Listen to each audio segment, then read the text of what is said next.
Bonjour tout le monde et bienvenue aux participants. Aujourd'hui, le sujet des enseignements de Jésus sur la divine volonté, c'est à partir du livret, le petit livre, je vous annonce une grande joie. La joie du don de la divine volonté. Le don de la divine volonté, on le sait, ça va changer la face de la terre. Puis on va retrouver notre beauté originelle, puis on va pouvoir retourner dans le cœur du Père. Alors, je vous partage l'écran. Bon, c'est ça. C'est le père Pablo Martin qui a écrit le livre. Puis ce petit livre-là, il nous informe, oui, que le royaume de la divine volonté, c'est l'ère glorieuse et nouvelle du règne de la divine volonté qu'on va pouvoir vivre enfin. Enfin. Et puis dans ce petit livre-là, je vais vous parler des 20 dernières pages. Et dans ce petit livre-là, les 20 dernières pages, on parle de l'ère glorieuse. On entre dans l'ère glorieuse avec le don de la divine volonté. Alors, on débute. Dieu, on sait, Père, Fils et Saint-Esprit, les trois personnes divines sont distinctes l'une de l'autre, mais en parfaite unité d'être, d'essence et de volonté. Alors, ils ont une même volonté, elle est divine. Elles ont une volonté unique, d'où l'harmonie parfaite, la paix et les délices dans lesquels elles baignent. Alors, c'est sûr et certain que nous aussi, si on avait tous la même volonté divine, on vivrait en parfaite harmonie sur la terre, la paix régnerait, on baignerait dans l'amour parfait. Cette Trinité, cette merveilleuse Trinité est tout amour. La volonté du Père donne vie et génère éternellement une autre personne divine, son Fils unique. Le Fils manifeste tout ce qu'il est à son Père et réciproquement le Père à son Fils.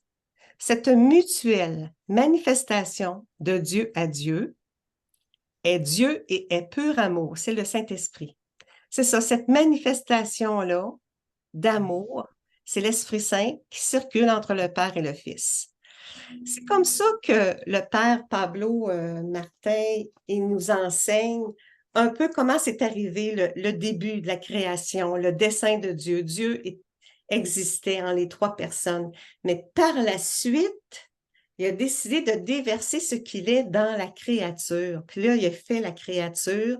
Puis là, on va voir comment la créature, on a contrecarré le dessein de Dieu. Mais là, maintenant, avec le don de la divine volonté, on va retrouver la place, le but et le dessein pour lequel Dieu nous a créés. Avec le pouvoir infini de leur volonté, les trois personnes divines produisent sans cesse de nouvelles joies. Unifiées par une volonté commune et unique, c'est ça, ils ont une seule et même volonté qui est parfaite. Puis, aussi, les trois personnes exercent une éternelle activité d'amour. Les trois personnes divines ont pour royaume la divine volonté. Le royaume de la divine volonté, on appelle ça aussi le royaume du divin fiat. Quand nous récitons le Notre Père, c'est de ce royaume-là dont nous demandons qu'il vienne sur la terre comme au ciel. Puis à force de prier, depuis Louisa Picaretta, celle qui a écrit les messages du don de la divine volonté, depuis sa venue, les portes du ciel sont ouvertes pour que le don, on puisse le recevoir à ceux qui le désirent, qui le demandent. Même, j'ai lu tantôt, il disait de demander et redemander et d'insister pour recevoir le don. Même dans ce petit livre-là, c'est indiqué aussi, ouais, de le redemander, de ne pas se gêner. Débordante de vie et d'amour, la Trinité voulait un déversoir. C'est ça, là, la Trinité existait, tout était parfait, mais là, ils ont décidé, ils ont décrété de faire l'œuvre de la création. Parce que pour déverser ce qu'ils étaient, ce que la Trinité était, le Père, le Fils et l'Esprit Saint, leur amour, leur divinité, ils ont dit, on va donner vie et amour à la créature, pour que cette vie et cet amour que nous possédons, qui est infini, qui nous habite, nous voulons le déverser. Donc, pour combler ce désir, nous avons le désir de déverser ce que nous sommes. La Trinité décréta la création, en particulier celle de l'homme. Ça, on voit la progression, comment Dieu, le dessein de Dieu. La Trinité fit l'homme corps et âme à son image et à sa ressemblance. Elle le fit intelligent et doué d'une volonté pour donner vie à ses activités. Bon, à l'instar, donc, très semblable à la volonté de Dieu, la volonté de l'homme est libre. Elle est en particulier libre aussi de reconnaître et d'aimer son Créateur. Même si le but de la Trinité, c'était qu'on l'aime en retour avec son amour, il nous a créés libres, on a le libre arbitre, on fait ce qu'on veut, mais le plan de Dieu, c'était qu'on s'associe à sa volonté divine. Ouais. Dieu, tout amour, se donnant entièrement à l'homme en l'ennoblissant de sa vie divine. Parce que la divine volonté, c'est plus qu'une volonté, c'est plus que faire la volonté de Dieu, c'est vivre la volonté de Dieu, c'est sa vie divine, c'est même la vie trinitaire, ça devient l'amour trinitaire en nous. L'homme, faire de l'homme un membre de la famille divine et de lui donner la possibilité d'enthousiasmer son Créateur en l'aimant. C'était le but là, de nous donner, de nous avoir créé au départ, là, la première création, Adam et Ève. Bon, mais il voulait qu'on aime le Créateur, non seulement avec l'amour humain, propre à sa nature. Nous, on a une nature humaine, mais il voulait qu'on l'aime, qu'on aime la Trinité avec l'amour divin. Dieu, il ne veut pas qu'on l'aime avec un amour humain, il veut qu'on l'aime avec un amour divin. De même mesure. Sans cette parfaite union des deux volontés, comme les flammes de deux chandelles réunies pour n'en former qu'une, la volonté humaine serait faible. Oui, la volonté humaine, elle est faible, vacillante, inconstante et désordonnée, ce qui serait un spectacle désolant pour Dieu. Non, il a dit, non, Dieu il a dit, l'homme devra posséder la divine volonté sur cette terre, là, comme au ciel d'ailleurs. Le don de la divine volonté fut accompagné du don du royaume de Dieu dans lequel vivrait l'homme à l'instar de Dieu lui-même. La divine volonté, là, quand on possède le don de la divine volonté, là, ça s'accompagne du royaume de Dieu. On entre dans l'éternité, on rentre dans ce royaume, on vit déjà la vie trinitaire en nous. C'est ce que Dieu nous donne en cadeau. Là. C'est sûr que parfois, on n'est pas toujours dans la divine volonté. On entre. C'est facile quand tout va bien, mais quand il nous arrive des contrariétés, bon, on perd le don, mais on le redemande. Seigneur, redonne-moi ton don. Puis Dieu nous le redonne, là. Bon, donc, le don de la divine volonté fut accompagné du don du royaume de Dieu, dans lequel vivrait l'homme, à l'instar de Dieu lui-même. Il dit, la volonté humaine serait unie à la volonté divine de telle façon que cette dernière soit sa force, son support, sa nourriture et sa vie. C'est l'union, même c'est plus que l'union, là, on pourrait dire c'est la fusion. Unie, c'est deux volontés, mais à un moment donné, on fonde notre volonté humaine en la sienne, on accepte de disparaître pour laisser toute la place en Dieu, en nous, de sa vie divine. C'est ce qui arriva. Dieu créa Adam et Ève et couronna ces magnifiques créatures du don de la divine volonté. Et ils possédaient la plénitude de la vie divine, c'est-à-dire la divine volonté, fontaine de toute grâce. Adam et Ève, là, c'était un petit roi, là.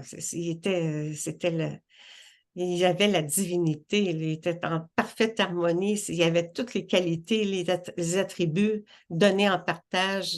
Il vivait les actes divinisés, c'était magnifique. Dans sa sagesse, son pouvoir et son amour illimité, Dieu décida de couronner l'homme, sa créature, avec le plus grand des dons, le don de sa divine volonté. Car par elle-même, la simple volonté humaine aurait été inadéquate pour ravir son Créateur. Il l'aimait d'un amour divin, comme le souhaitait Dieu. Dieu, il veut que cet amour-là circule. C'est pour lui, là, il serait tellement content qu'on possède le don de la divine volonté. C'est pour ça qu'il dit, redonne-moi le don. C'est un plaisir pour moi de te le redonner, parce que je veux t'amener à à l'état originel, à l'état d'avant la faute. C'est ça. Adam et Ève recevaient tout de Dieu. Ils n'avaient pas besoin de prier pour obtenir davantage. Il y avait tout, tout, tout. L'homme donnait gloire et amour parfait à Dieu. Par chacun de ses battements de cœur, chacune de ses respirations, de ses pensées, de ses actions, comme c'était beau. C'était des retours d'amour, c'était des actes divinisés, c'était une vie en plénitude, c'était une vie parfaite. Adam et Ève possédaient en eux-mêmes le royaume du Père céleste. Chacun de leurs mouvements émerveillait Dieu, parce que toutes leurs activités étaient réglées par la divine volonté qui régnait en eux et animait tout ce qu'ils faisaient. C'est ce qu'on est appelé à faire. On est appelé à ce que chaque mouvement soit des actes divinisés, des mouvements sous la mouvance divine. Souvent, on entend ça, je vis sous la mouvance divine, avec le don de la divine volonté. C'est sa volonté, son amour, à ce moment-là, ça devient son agir tout-puissant qui œuvre pour que nos activités soient sous le règne de la volonté divine qui vient régner pour animer nos actes. On sait que nos actes humains, investis du don de la divine volonté, ça devient des actes divinisés qui portent des fruits divins, des vies divines, des lumières divines qui se multiplient à l'infini. Et ces lumières et ces vies divines-là se répandent partout, partout, en toute la création, sur terre comme au ciel. Tout est multiplié, divinisé, et ces vies sont éternelles. C'est pour ça qu'un acte humain, c'est limité, c'est pas un acte divin. Mais c'est pour ça que le don de la divine volonté permet à ce que notre acte soit un acte créé. Dieu se crée dans l'acte, qui se crée donc divinement pour de divins bienfaits. Leur volonté humaine consentait, c'est ça, la volonté humaine d'Adam et Ève consentait librement et continuellement à être fondue en celle de Dieu. Ils vivaient ça, ils consentaient totalement à ce que leur volonté humaine soit complètement fondue en celle de Dieu. La créature vivait une vie commune avec son Créateur. C'était l'union parfaite. Tout était en parfaite harmonie. Tout était paix et félicité. Tout était vie et amour parfait. Puis ça, on est appelé, là.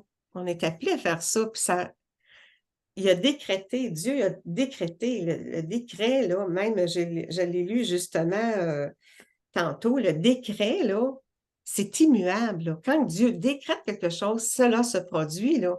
Ça va se produire, puis plus vite qu'on peut penser. Ouais.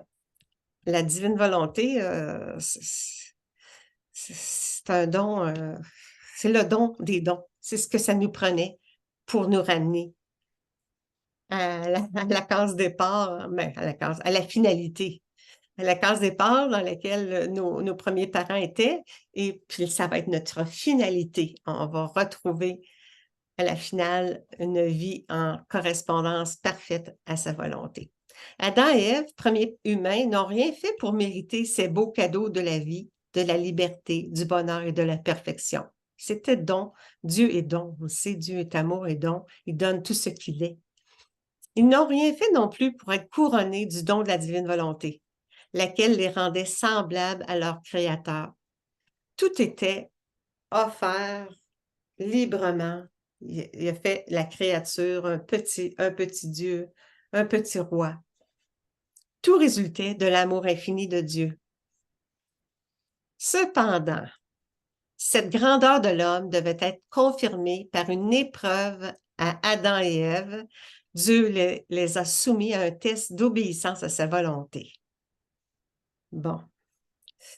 Et le test d'obéissance à sa volonté, on le connaît, le résultat. Le résultat, ils ont succombé à cette tentation d'orgueil, les conduisant à une mauvaise utilisation du cadeau de la liberté que Dieu leur avait fait, d'une liberté libre, d'une volonté libre. Liberté libre, oui, volonté libre, cessant d'aimer Dieu plus que tout. Puis qu'est-ce que c'est? Moi, je l'ai souligné ici, là, pour nous, là, et par vanité, perdant la conscience de leur néant. C'est ça, là, Dieu, si vous vous sentez, là, que plus ça va, plus vous êtes des tout petits, plus vous êtes... on est... Sans Dieu, là, on n'est rien. Puis Dieu nous amène tranquillement à nous dépouiller, nous mortifier, le détachement, le renoncement à notre volonté. Plus ça va, plus on s'en remet à lui, puis on vit vraiment du dépouillement là, de notre être. On s'aperçoit qu'on n'est rien. Mais là, à ce moment-là, Dieu nous investit de ça. Parce que c'est par l'orgueil, par vanité, depuis Adam, qu'on se pense, moi, j'ai pas besoin de Dieu, moi, là, je fais ma vie, puis bon, tout va bien, moi, là, j'ai pas besoin de Dieu. Non, non, c'est ça. Plus on comprend que sans Dieu, on n'est rien, plus on touche. On touche au don, là. On touche au don parce qu'on se dit, Seigneur, je peux pas me sauver sans toi. Je peux pas me diviniser, obtenir une vie divinisée, faire des actes divinisés sans toi. Ça me prend ta volonté. Ça me prend ta volonté divine. Puis là, plus on est conscient de ça, qu'on n'est rien, notre orgueil, il en prend un coup. On s'aperçoit que sans lui, on n'est rien, rien, rien. Tout est... Puis notre liberté, on s'aperçoit que notre liberté personnelle, notre volonté personnelle, elle est démesurée, elle est, je veux dire, désordonnée, elle est misérable. C'est ça. C'est un cadeau d'avoir la lumière, de reconnaître ça, là. Puis justement, quand tu reconnais ça, puis tu touches à ça, à ton néant, à ton orgueil, là, l'amour propre qu'on a, souvent on a beaucoup trop d'amour propre, plus on touche à ça, plus c'est des croix qu'on porte, puis la croix, qu'est-ce qui suit la croix? C'est la résurrection. Il faut toujours se souvenir que après la croix, il y a la résurrection. L'homme, Adam et Ève, ils ont désobéi, ils ont perdu le don. Ils ont perdu le don de la divine volonté. C'est terrible, là, mais... Parce que nous aussi, là, nous aussi, on est les descendants. On vit les conséquences de ça, là. C'est pour ça que là, il faut sortir de ça,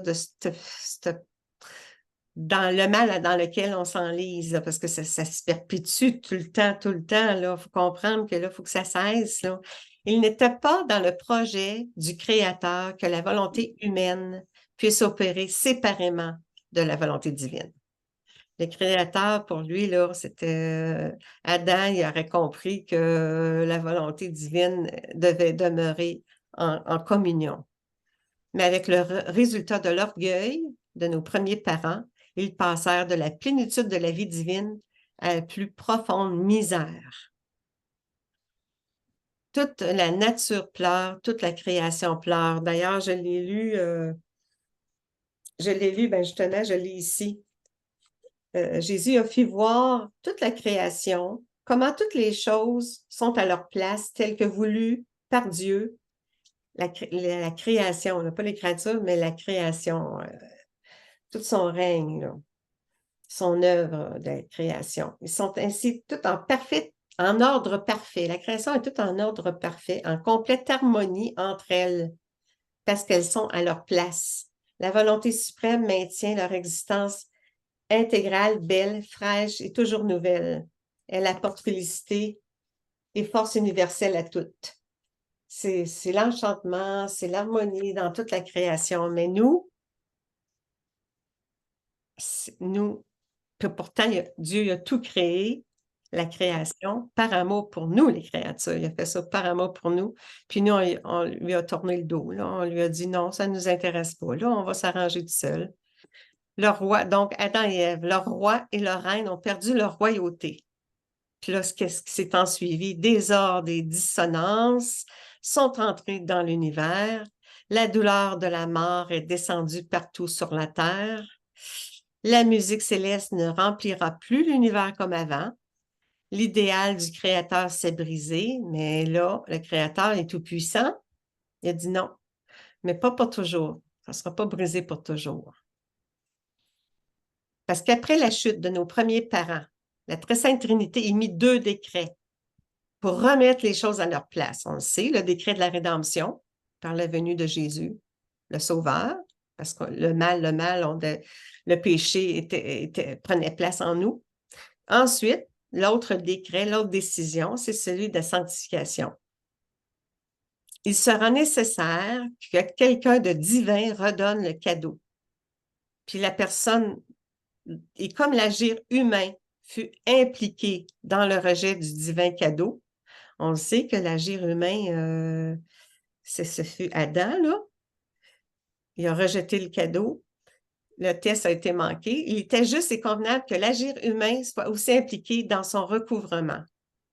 Donc, Dieu est venu homme, à la fois 2 natures, divine et humaine, là, mais ça prenait quelqu'un de divin qui vient redonner le cadeau pour le recouvrement là, du mal. Là. Puis là, c'est ça, au prodige des prodiges, une personne divine se fera homme tout en restant Dieu, Jésus, le Verbe incarné, prenant chair dans le sein d'une femme. Puis d'ailleurs, en passant, là, il y a eu donc la conception de la Vierge Immaculée Marie. Non seulement fut-elle préservée des conséquences du péché originel, mais elle fut conçue en possession de la divine volonté. Elle devait, Marie, elle aussi, elle a passé le test. J'ai fait une conférence sur ça. Elle avait passé le test aussi pour qu'elle soit toujours, elle a vécu toujours en obéissance à la divine volonté, Marie. Pour que Dieu vienne en elle, en son sein, il ne fallait pas qu'elle ait la tâche originelle. Fait qu'en étant possédée de la divine volonté, Jésus a pu venir. L'œuvre de rédemption, là. Mais Dieu, il a dit à un moment donné, il a dit, je ne serais pas venu juste pour l'œuvre de la rédemption. Je suis venu pour la divinisation de l'être, avec l'ère de l'ère, comme il dit, l'ère glorieuse du don de la divine volonté qui nous ramène à la sanctification de notre être, à la divinisation de notre être. Jésus dit au Père que tous soient un, comme toi, Père, tu es en moi et moi en toi, qu'eux aussi soient un en nous.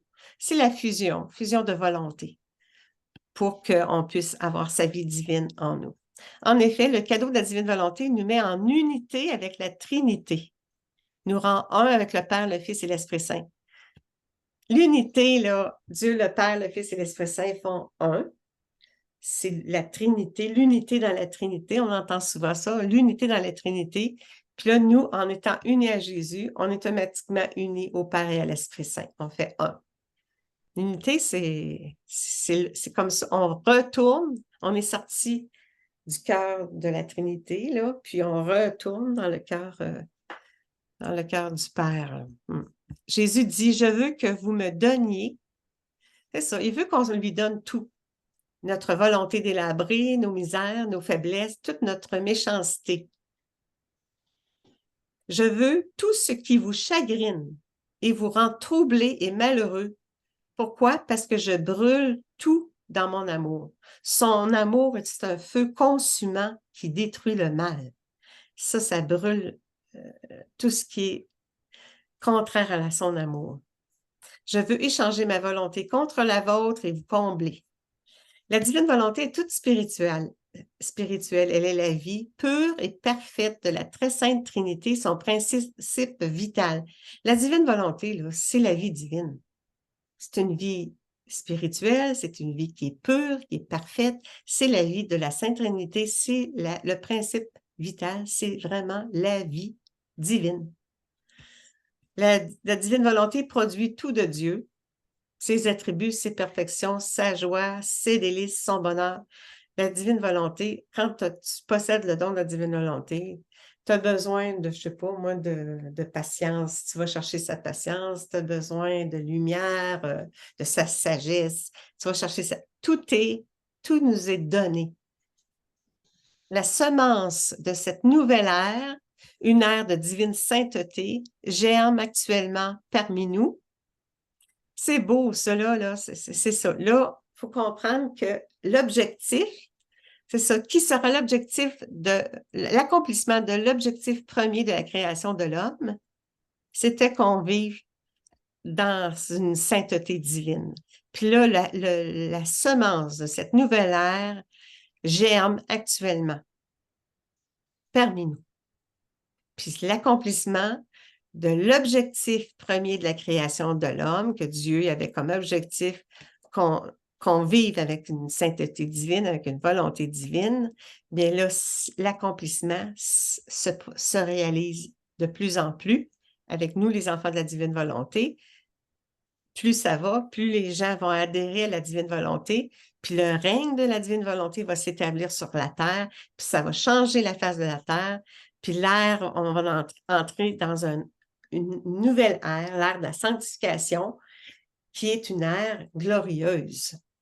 Celui-ci, recevant en cadeau la sainteté divine, c'est la pleine vie divine, comme Adam et Ève au début. Ça va être merveilleux, merveilleux, merveilleux, merveilleux. Déjà, on goûte des moments là, où Dieu, à la fois, comme dimanche, quand je suis allée à la messe, j'ai vécu quelque chose de spécial. Je sentais dans mon ventre Jésus, le petit bébé Jésus dans mon ventre. C'est comme si je tenais compagnie à Jésus, mais dans mon corps.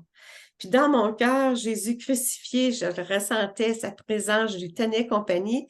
Puis j'avais aussi Jésus ressuscité, glorieux, que j'étais avec lui. On a à tenir compagnie à Jésus pendant son humanité. Ça, on l'a vu sur des enseignements sur les 24 heures de la Passion. Jésus veut qu'on s'unisse à son humanité.